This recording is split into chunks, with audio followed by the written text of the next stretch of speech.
Thank you, everyone.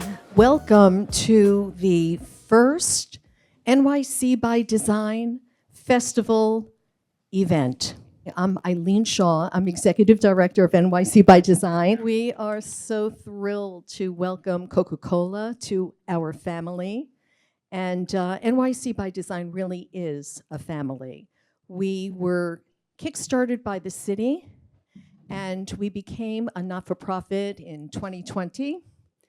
We hold a festival here in New York, the official citywide annual celebration of design and architecture for the past 13 years. We're governed by a board of directors. We are guided by a steering committee, and we unify all of the design disciplines in New York City, and we have the largest creative community in the world, by far. So it's a big festival, and having Coca-Cola start it and kick it off in 2025 is really exciting for us. So when I was approached by Coca-Cola, Chris and Rapha, of course I was very excited to hear what they had in mind. And we met many times, mostly on Zoom and then in person, and I had the pleasure of meeting Guy as well. And I'm just meeting Anna for the first time today. When we sat and we talked, what I was most interested in Coca-Cola and how it pertains to design is how does a brand, after over 100 years, keep its popularity on a global basis? And how is a logo recognized in so many languages worldwide? How do you achieve that? I think we all want to know that. Coca-Cola did that. But then I met these guys, and we talked a little bit about this campaign that you'll be hearing about and that we're surrounded by, and I know what happened. It's not just a campaign. It's so authentic. It really comes from their hearts and their beliefs and their expertise. And that is what's behind the success. So I'm going to hand it over to you, Lisa, and we'll learn more about it. But thank you so much for joining the festival, and we'll see you through the week.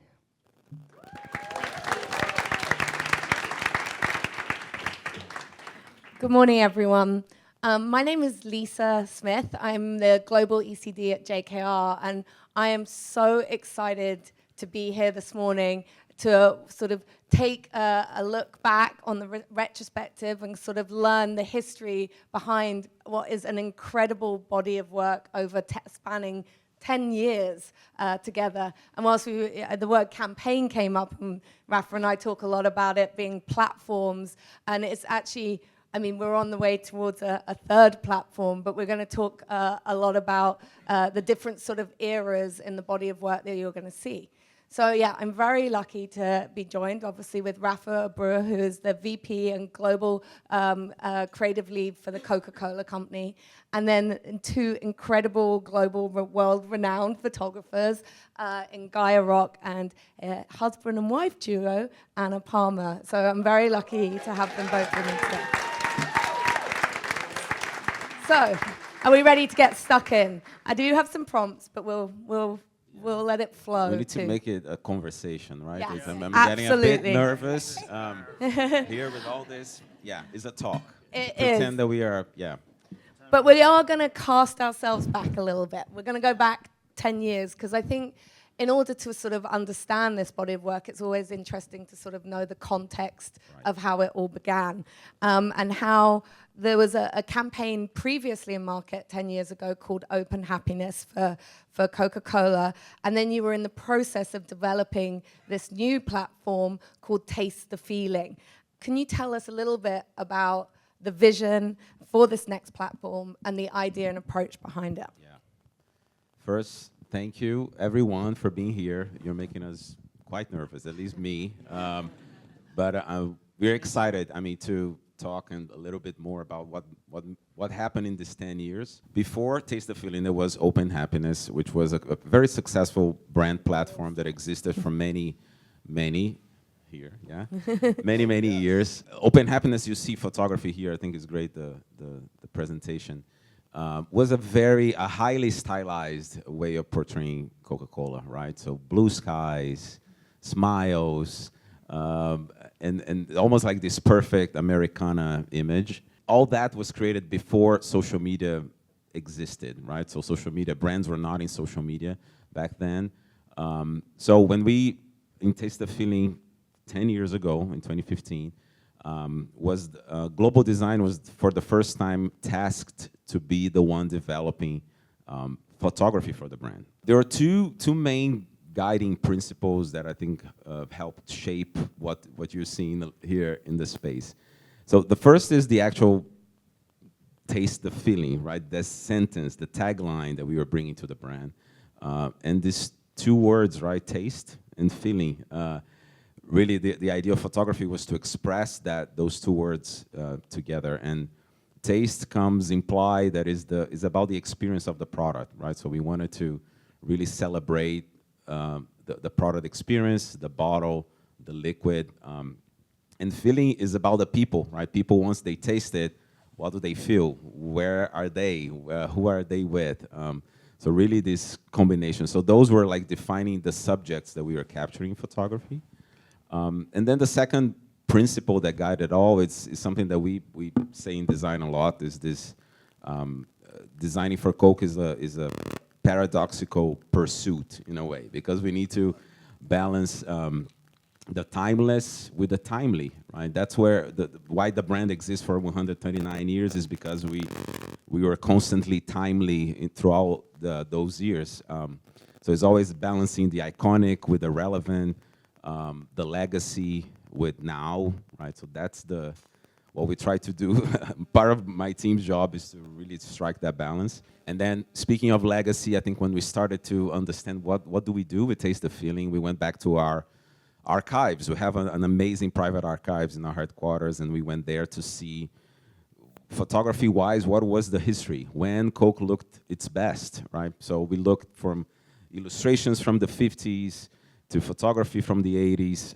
And one thing that was really, for us, was very important was to capture youth. We wanted to go back and showcase youth at its best. And then speaking of the now, right, so the relevant moment, we were looking into social media. What was happening there? I mean, brands were really starting to become showcased in social media, and that was important because somehow social media helped shape everything that we developed from then on.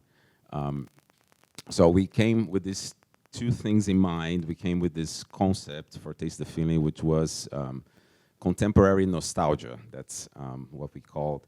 And it was like this idea that, imagine that Norman Rockwell meets Instagram. Instagram was the social media in 2015. So thinking Rockwell as the attention to details, the construct of the images, the visual storytelling, combined with Instagram, which is more those curated, aspirational moments of real life. It's not real life as is, but it's like the best version of it. So highly aspirational and curated. So that's where we started, right? So we had this vision, but just with like words and guiding principles. But then the rest is here on the wall. Yeah, I mean, you know how much I love the mix of like the heritage and the present. I've got to go in the Coca-Cola archives. It's such a special experience to be able to go there and see all the Rockwells and the Warhol and all of those pieces. I'm interested, obviously, Guy and Anna, where you start to come in. So the team at Coke have started to build a vision of what this is. How did you first hear? I was working mostly with Maxi Anselmo at the time, who is the art director at Santo in Argentina. We were working on, we did Diesel together, we did Chorus, which is a beauty company. And I remember getting a call one time. I was in LA, on family vacation. I was like picking up coffee. He's like, Guy, what are you doing? What do you think about doing Coca-Cola? And I was like, okay. Yeah, like hell yeah. It's just one of those things, like as a photographer, like it's one of those like goals. And especially coming from like the fashion and style place, I just love, like, I just find this like happy place of, in this like bringing style to products in a way that I felt so excited about that. At that point we met Rapha and James and the crew, and we decided to just have like, we had like multiple conversations, really defining where they're coming from, how they see the brand, blah, blah, blah. We went to the archive a few times. That was, I'm with you. That was super special. It was incredible. And you know, my work at the time, it still is, has this like one foot in the past and one foot in the future. And so it was kind of perfect on that level too. So I was able to just like, you know, bring it all together with the team to just like, you know, whatever, mix it up. The brand is just like, it's so loved, right? And then even taking it to the bottle's just so iconic that one of the things I realized really early on, weirdly, is like you could just hold this bottle any which way and you still recognize it. And I remember saying, I remember even suggesting to you guys on like day one, why don't we just shoot like the bottom of it? You guys were not so down with that, but No, we did. After 2 years, we probably did a couple of after those. a couple of years, but I remember That's not a lot. a little too early, maybe day one, but But I remember when this special phone call came to, you know, offer the project, Guy after that was just gone into Coca-Cola world. And I remember you saying like, if this is my last project ever, I'll die happy. Oh, that was But, super you sad. know, No. obviously it was a beginning of Yeah. a very special, Special. what's Yeah, been I mean- now 10 years. So that yeah. was really cool. You told me about the shoebox of your. All right, so then one of the things I did at the time was like, you know, my parents, you know, I want to say I'm sure, but not so sure. Maybe it's just me. But we'd have like these 4x6 pictures in a shoebox. And that's where I would get a lot of inspiration for color. Because I was like, you know, before early 2000s, we were shooting film, right? And so once digital started coming in, and the beginning of digital was just so digital.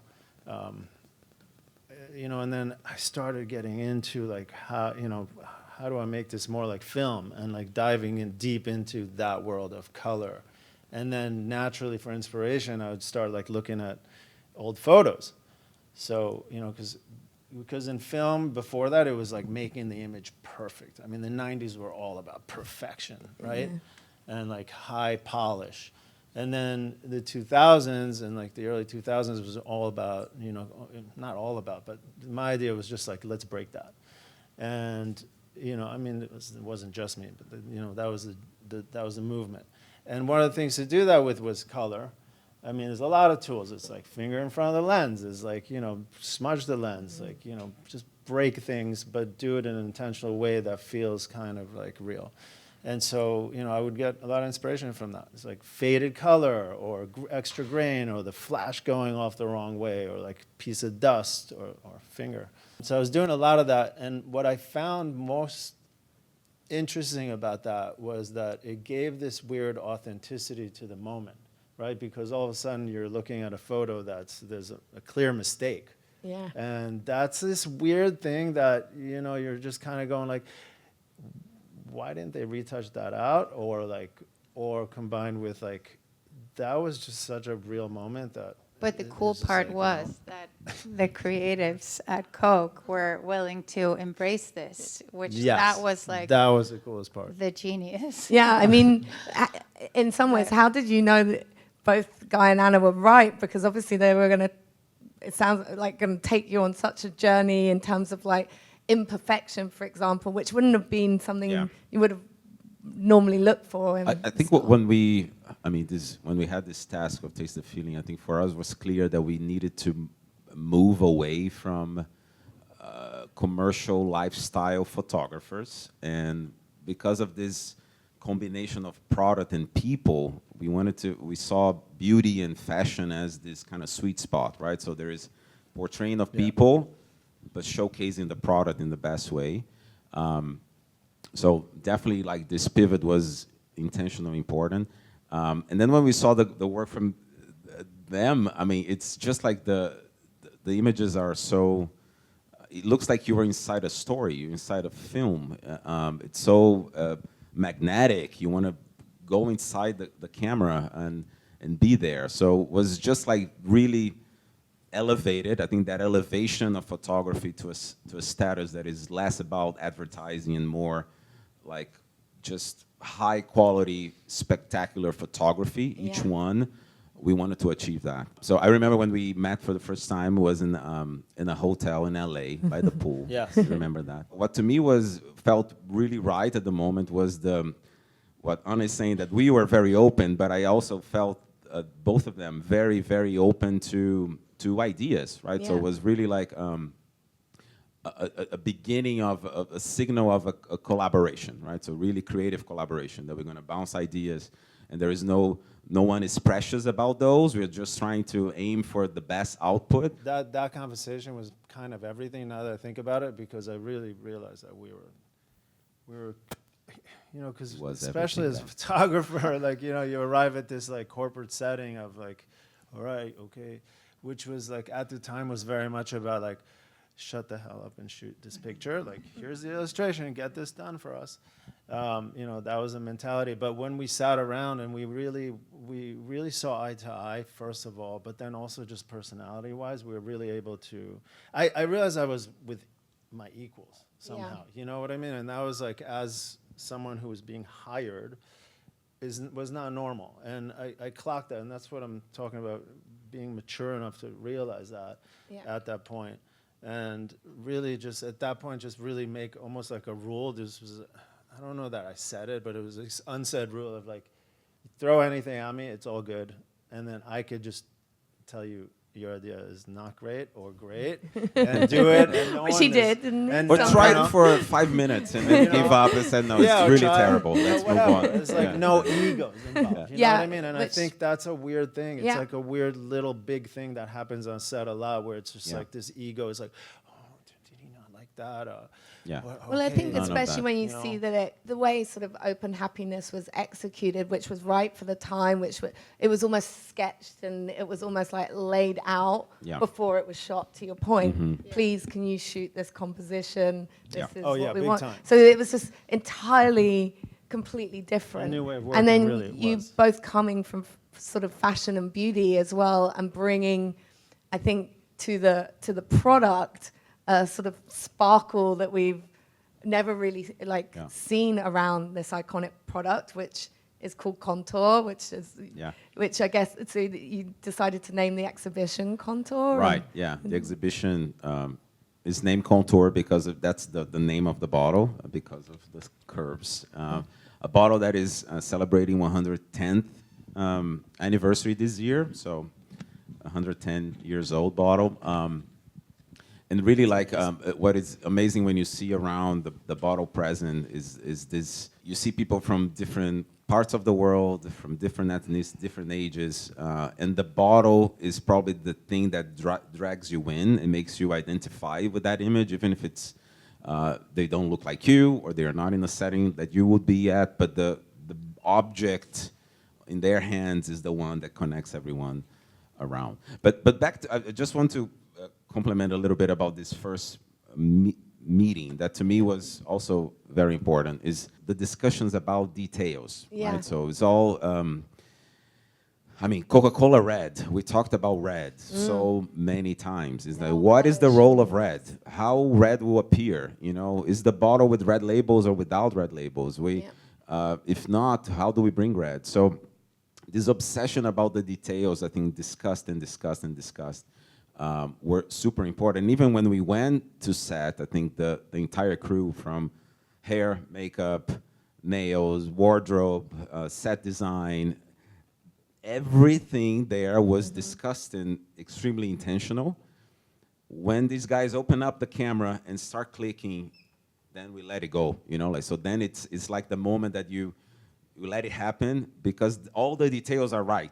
So the hair But is right. it's not the only bottle the is right. details, it's also the conversations of where you're coming from. So then decisions are made, like, we don't have to sit there and discuss it. Exactly. It's like we all know where we're going. going. So when we're in it, it's like less talking, more doing. You know? Yeah. There's special collaboration between you both, I think, and both having come from different worlds of fashion and beauty. And I know, Anna, you were shooting kids sometimes and products sometimes, but you're shooting different kind of cinematic images. Can you tell us a little bit about your relationship and the level of trust you shared with me that I just wanna thought know was that so too. beautiful? I don't know exactly that story. So let's do it. We met in the early 90s. We were in art school together, so we have quite the history. Early on, Guy was super successful in shooting editorials and celebrities for various platforms. I was kind of had a little slower start, but I got there. Also,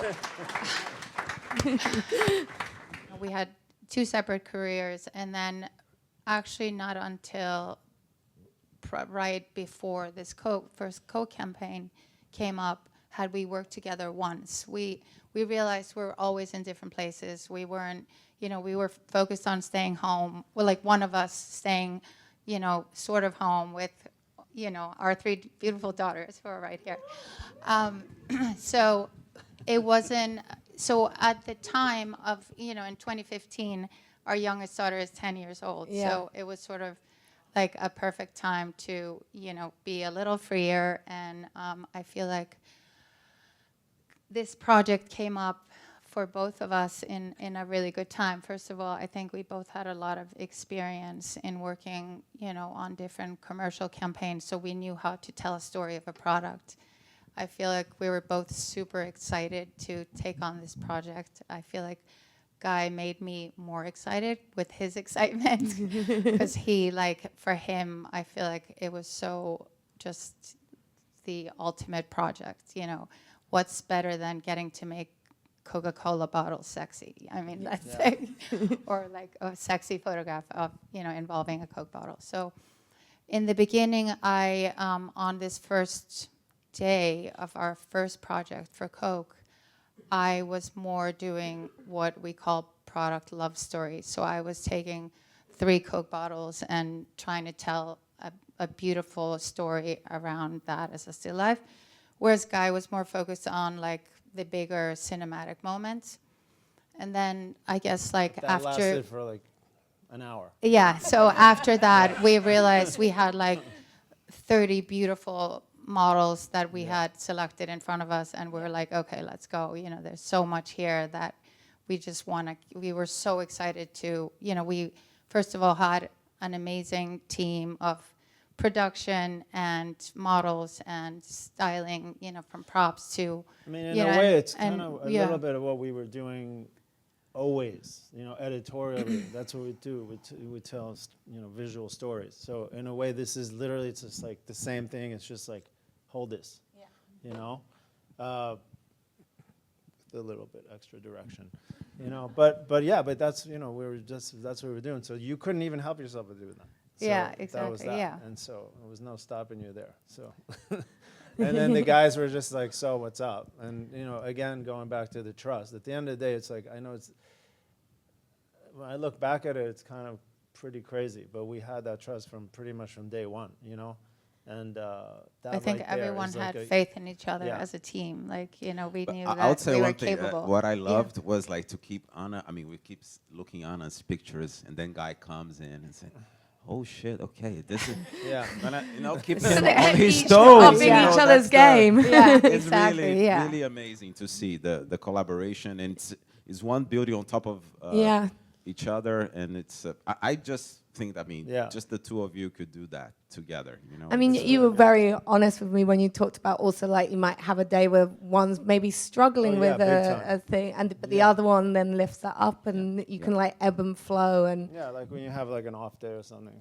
Yeah, like, definitely. Or you have to tell, a story of like 10 people around a table. Like, how do you make that super exciting? And, sometimes you struggle. So we have each other to kind of, Yeah.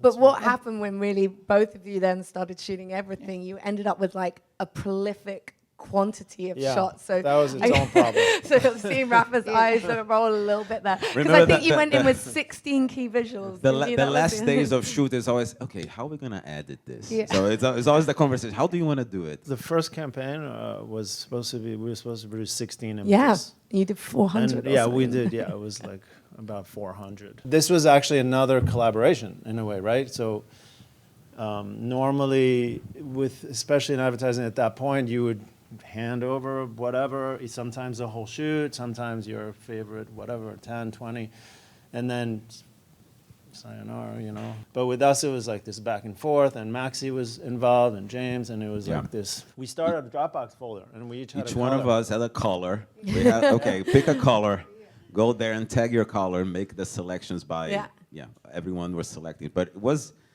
a job on itself. It's like Yeah. after set is a kind of another Yeah. big job to do it, which is select, because it was a lot. But I mean, obviously, there were so many needs for all of these shots anyway, when you start to think of like the sheer sort of global scale of everything we're doing. But then you also shoot things in local markets. So Yeah. how did shooting from the first shoot, essentially, for Taste the Feeling, how did that take hold in terms of like, how did it roll across different markets? Yeah. How did they receive it well? Did they embrace it? Did they want to get going? It was a big moment. I liked this quote from Milton Glaser that says that there are 3 responses to design: yes, no, and wow.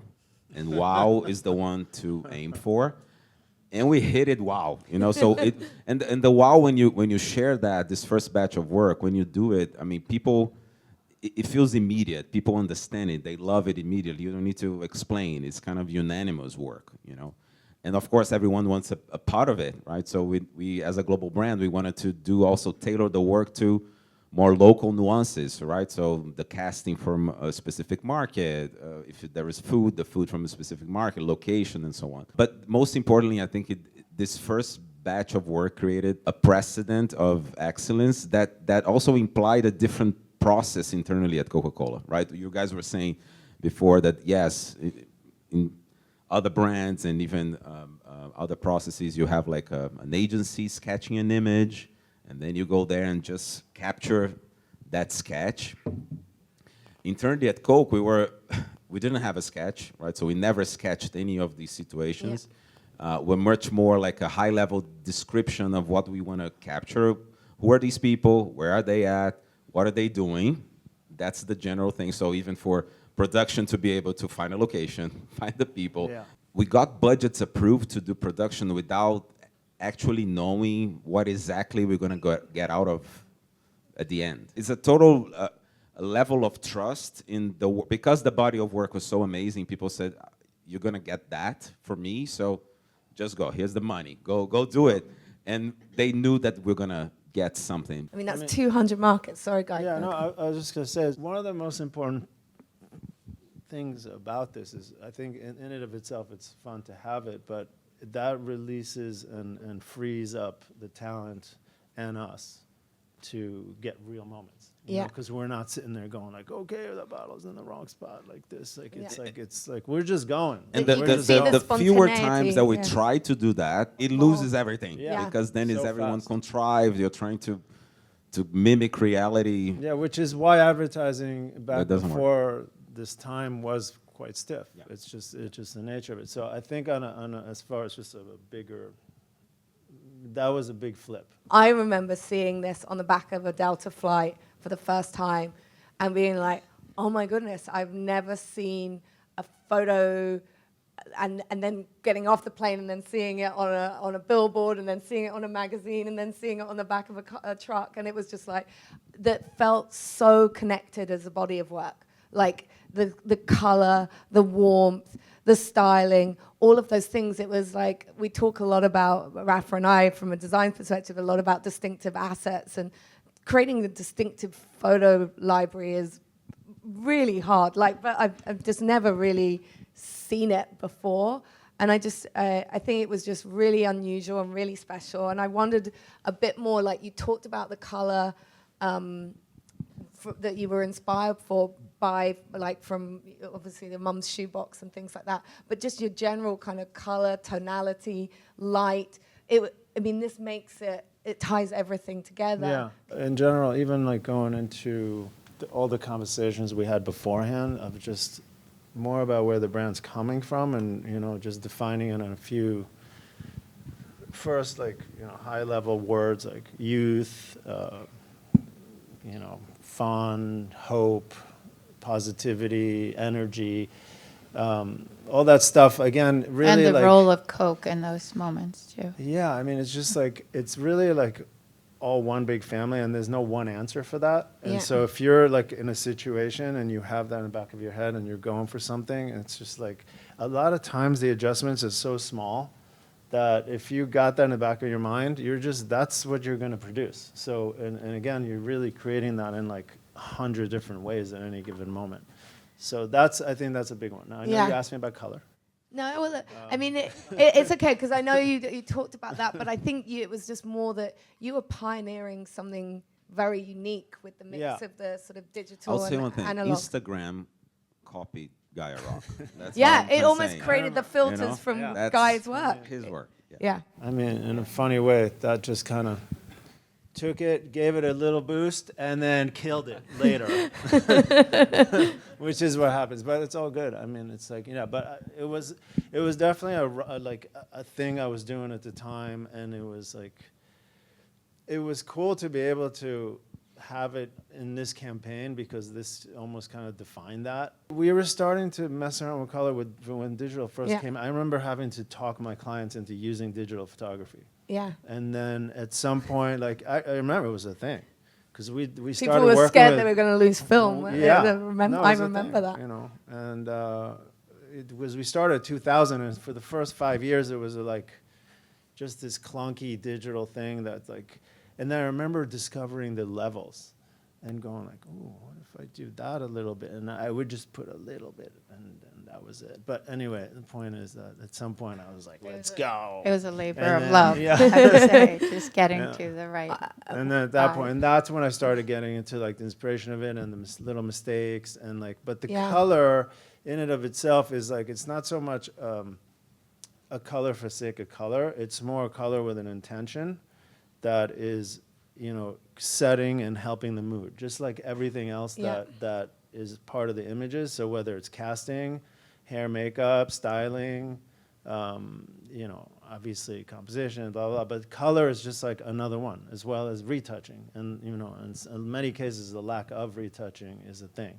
So at the time, again, coming from like out of the 90s and the early 2000s, where everything was like this perfection, it really made a big, like, you saw it, it stood out. You still have all the colors saved on your computer Yeah, and all the that's true. I spectrums and still things. have Coke 1, Coke 2, Coke 3. Coke Final, Coke Final 2, Coke Final 3. Yeah. Yeah. Coke 8 was a big one. Oh yeah, Coke 8 was Coke good. 8 But was I a big don't one. think I was just alone in feeling just how special. Did you realize, like, I feel like after the first shoot, you yeah, wanted to- absolutely. I mean, we did so much homework as well. So, just from casting, for example, like we had been working with, we had our favorite models that we, for Taste of Feeling, I feel like we were just, put our minds together and like who would be amazing for this project. And regardless of budget, let's just think of our favorites, and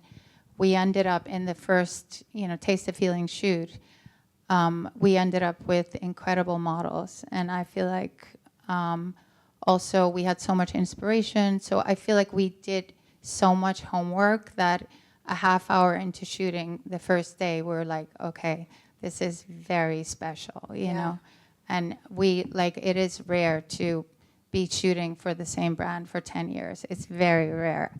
But, we're still doing it, and it's always super special and ambitious. And the casting is a big part for us. We, with Taste of Feeling, we met everybody. We had conversations. We made sure that they could drink. You know, not everyone wants to drink a Coke, you know, and or can drink from the bottle. yeah, like, and we wanted to make sure their hands looked okay. You know, like there was all the details. also, as far as like the imagery, like most of the work that we have done for Coke is not very retouched at all.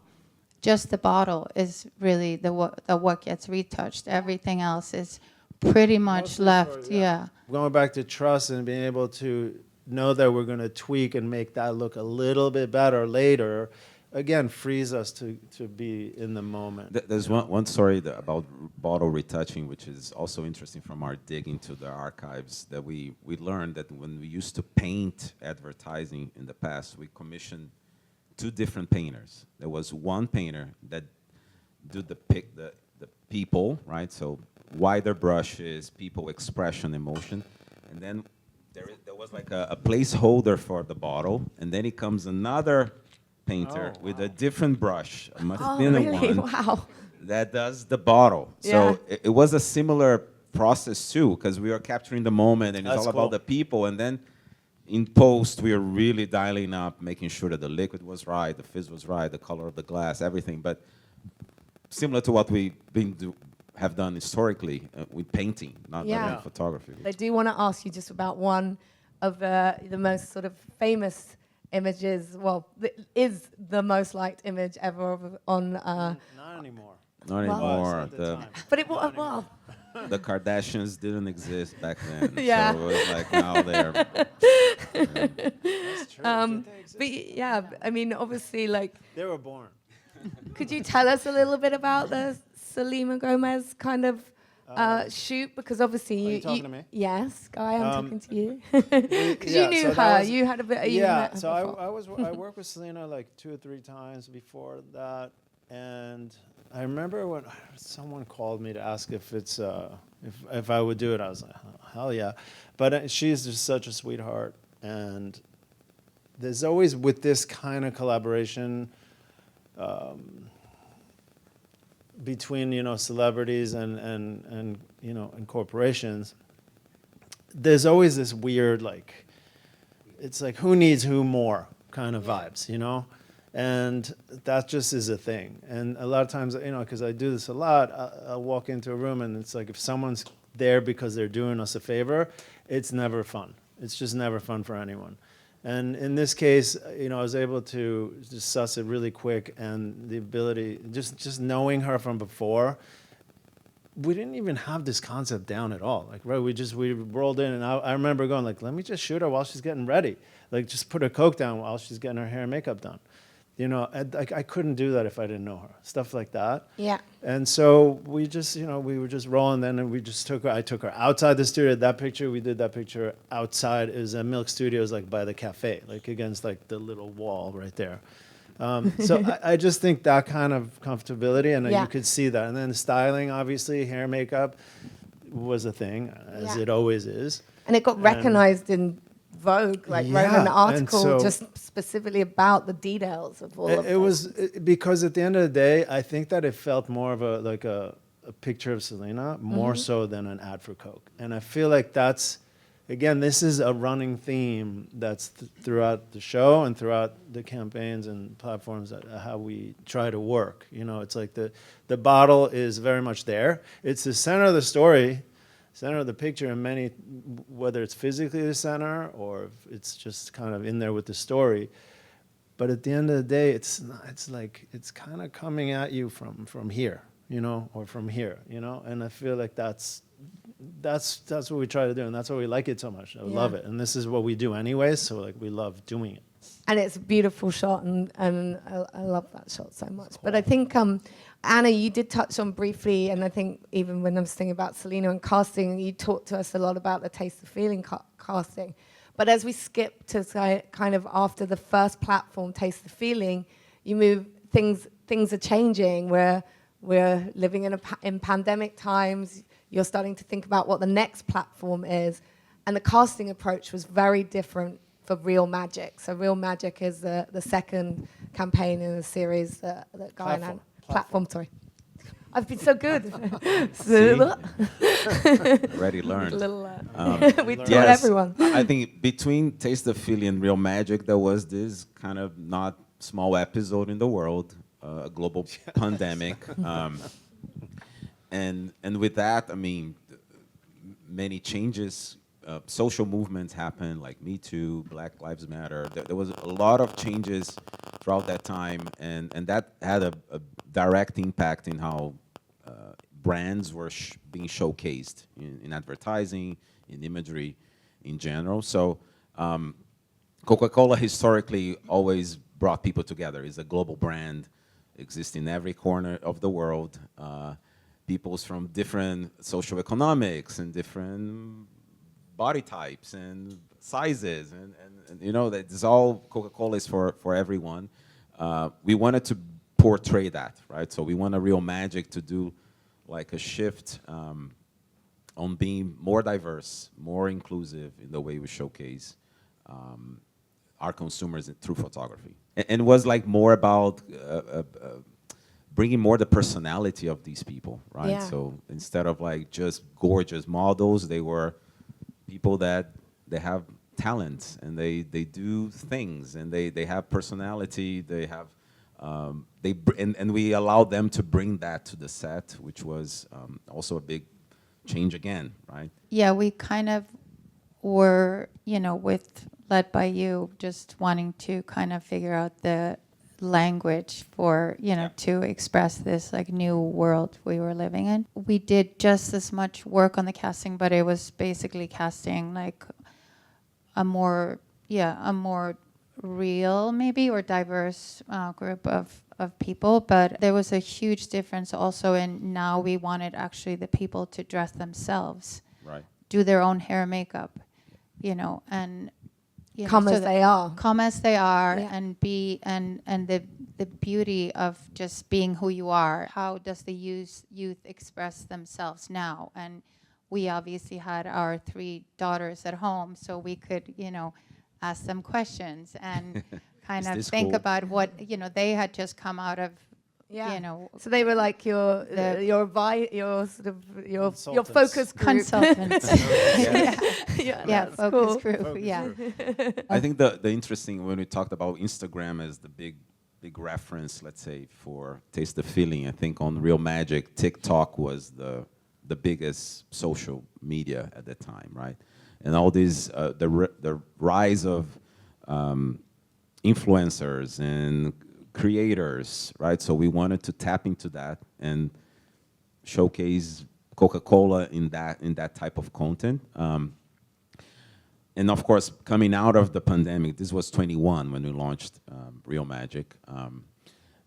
We are breaking social distancing, right? So the whole idea of Real Magic was bringing people together again, right? We even created one branding device, which is a Coca-Cola logo that wraps around people. So hugging, we call it the hug logo. And it was really refreshing in the beginning when we launched this to see people actually hugging themselves with the big Coca-Cola script coming out of a social distancing in a lockdown, right? So that was kind of Coca-Cola. Yes, you can hug everyone again, right? So was this idea of bringing people together? So, main but idea. photography-wise, I want to add to that. Yeah, too. yeah, yeah. Important. It's quite a different was- style. Yeah, it was a whole thing. So, I mean, I would say that, like, Taste the Feeling was just like really pretty, really just like take everything up, a notch or 2 or 3 or 5, and then, and then just kind of let it be. Where here, and then the Cokes were just really big and stuff. And here in Real Magic, now we had a big logo. Yeah. It took up, I want to say whatever, right? Like a good third of the image. Yeah. You The know, graphic design team went there. they just took it there. It was about them. So in a way, we had to actually step back. Yeah. And that was kind of fun. At the time, it was a little bit, I'll be honest, a little, kind of like, like. You were so used to like- being hyper yeah, stylized. Out of the image. Yeah. Yeah. So, but he came at me with a bunch of different, like, requests and or, realities of so it was like, okay, first of all, we need to pull back. because the logo's got to, we got to see more people to be able to hug them. And then second of all, the bottle. We're going to make it this big. Yeah. It's not important anymore. We're going to put it on the side. In fact, sometimes there's no bottle in the picture. Okay. And then your color, bye-bye. Later with the color. I would try to sneak it in, and he would catch it all the time. What did you done? What have you done? I mean, one of the things, like photographically speaking, and I realized it at the time, but I'm realizing even more now, is like up until, let's call it, whatever year, let's just say 2020, and I'm going to just throw out a number, could have been a little before. Like the idea of a snapshot is really like, I think of it as like a flash on camera, like could be raw kind of image, but it's like, I'm thinking of it like you're at a restaurant, you got a flash on camera, it's like, that's like the idea of a basic snapshot, AKA something that's not set up, not produced, it's like a moment. And then shifting into 2020 and above, again, give or take, the idea, like an iPhone picture is the basic snapshot, right? So now visually, a person looking at what's real or what's a snapshot as, again, what feels authentic is in fact an iPhone photo, right? So that's the new base. And that's a fairly new thing. So that's, in fact, what we were doing lens is here. wise, right? So yeah, we like changed. lens. Because I think iPhone had just introduced a wide lens at that point. Right. So it's like these little devices that are. Did you shoot not on all very different little. devices? Yeah. In fact, we gave the talent, like cameras. We gave the art director's cameras. Yeah. Everyone was Our shooting. So really, it. Josh, some of these are yours. You know what's even funny? It's when we were trying to do this like backstage wall, we realized we didn't have any backstage BTS Because photos. it was all. I had to go into the actual shoot to get that stuff because we didn't have the BTS because it was part of the shoot, So that's how much it was just like. What's the actual fundamental difference between Taste the Feeling and Real Magic in terms of like the color, the lighting, all of those things? It's just like completely stripping it away, or like it was just foam versus. Was trying to look as raw and Yeah. diverse as possible. So something that we introduced with Real Magic was different. The coloring was different. We had some that were like more saturated, some that were black and white. So trying to give this kind of a diversity in all senses, I think also from final photography. The directive was that it was almost should feel like user-generated content. So in other words, it's coming from a million different cameras, a million different, And I thought that was ideas. really smart. Yeah, I think It was just really successful. on the product itself, I think what you touched, there was a big difference. In Taste the Feeling, because of taste, we wanted to showcase that experience. So we used to say that the bottle at the center of the frame is okay, but the bottle as the central to the story that we are capturing is even better, right? So how can we tell stories of the girl there, like cooling herself with the bottle of Coke? If you remove that bottle, there's no story, there's no photo, right? So it was very much about having people fall in love about the bottle. I mean, Open Happiness, if you go back in before Taste the Feeling, was very rare to see drinking shots. I mean, people actually with lips on the bottle drinking. We kind of took it for granted that, yes, we are a beverage, but we're now with Taste the Feeling, we're trying to bring back this, showcase the desirability behind the product. And I think the casting, everything, the context around the bottle was also to drive that desire, right? So I want to drink that Coke. I want to be their friends. I want to be them. I want to be there in that situation, right? In Real Magic was much more about authenticity of content. As there's no Guyana photographers anymore, it's like them creating the images, which is interesting because now maybe we're going to talk later about evolving how we are looking today, what's happening today with brands. Many, many brands jumped into that space of user-generated look. So we're going to probably swing back to something that is more into... We'll touch on that in a minute. Okay. But I was just thinking, even though what is interesting is as we've evolved through 2 and about to think about what the third platform is. What hasn't changed? What's always stays the same because it's Coke? Is there things? I think, I mean, the stories behind the product, I think the values of the brand haven't changed, right? So it's all about optimism, positivity, uplifting, like, is the bright side of the world. That's what Yeah. Coca-Cola sells, right? And of course, the bottle plays a big role there. So bottles, I mean, glass bottle, the iconic representation of the product is our main hero pack. Yeah. I would say that since Taste the Feeling, I think we in global design, that process that I mentioned to you, this trust of, hey, go to shoot, but I don't know exactly what you're going to capture. Go for it. Here's like dollars and go. That hasn't changed either. I mean, Real Magic, we are doing similar things. We even implemented that to other brands too, which is beyond Coca-Cola, to Sprite, Fanta, and so on. So that was a pretty important moment. That, well, when we did Taste the Feeling for the first time, that changed everything for us in Coca-Cola Global Design, moving forward with photography. So. Yeah, I love that photography is such an important part of the brand identity. Is essentially equal to logos and things and colors and things. No, and we try to keep the show. I feel like the show is a representation of it in a way where it's just a little bit of a. We say on set a lot of times controlled chaos. Yeah.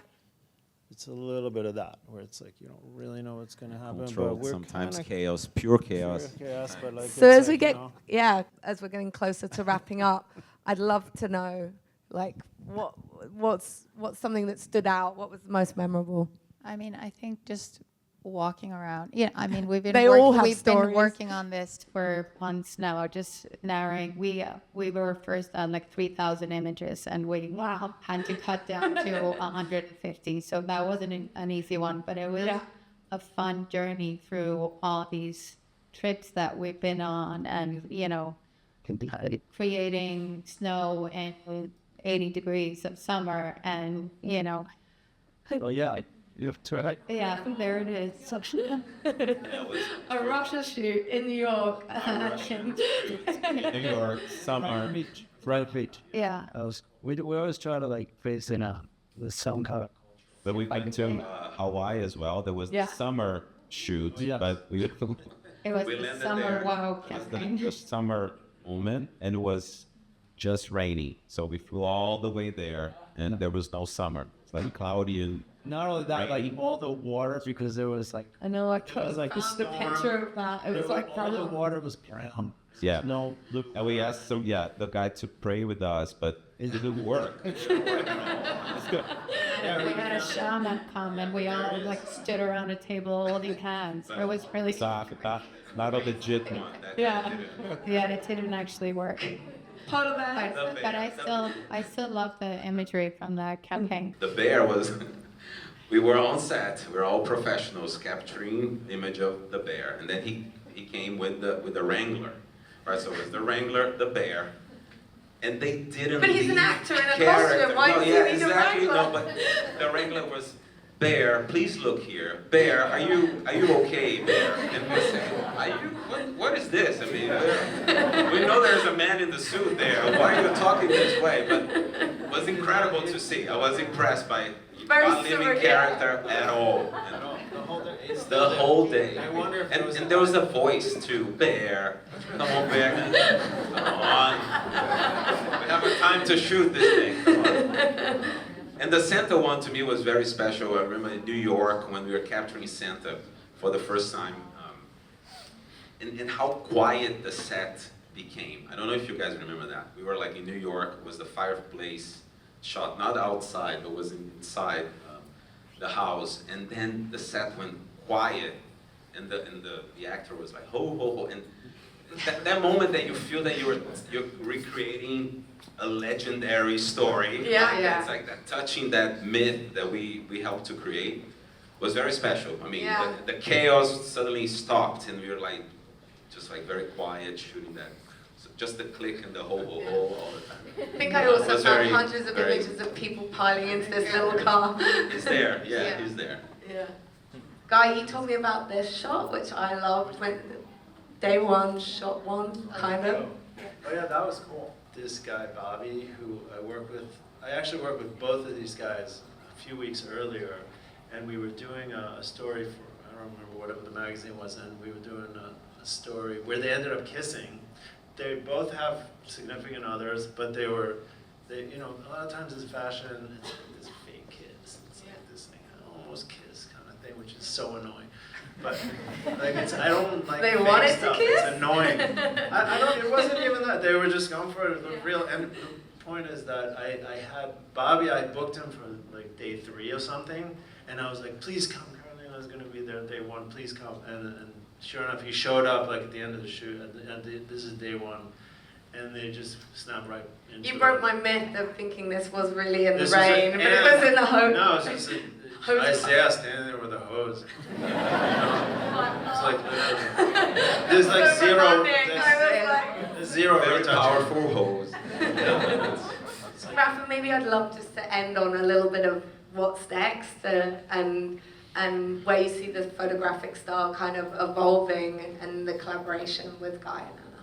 I think the privilege is very, as you said, it's very rare that you're able to do like 10 years working as a creative team together, 10 years. And the beauty is that we can all look back to our own body of work and criticize it with critical eyes and say, what's next? I mean, this worked back then. Now what we should be doing? How can we keep pushing the brand? I mean, the timeliness of the brand. So we're definitely exploring new things. As I mentioned before, I think the swing from real magic to be very content, user-generated look, I think we're probably going back to something that is a bit more distinctive, a bit more produced, intentional from a Coca-Cola lens on it, just not the casual bottle on the shot, but something that really brings to your point the distinctiveness of photography. So we are exploring that. There's something about lighting that we're exploring, which is pretty exciting. That's why, I mean, the show is called Contour because of the bottle, Contour, but also is the lighting that we are experimenting at the moment, which is contouring, right? So it really Pops.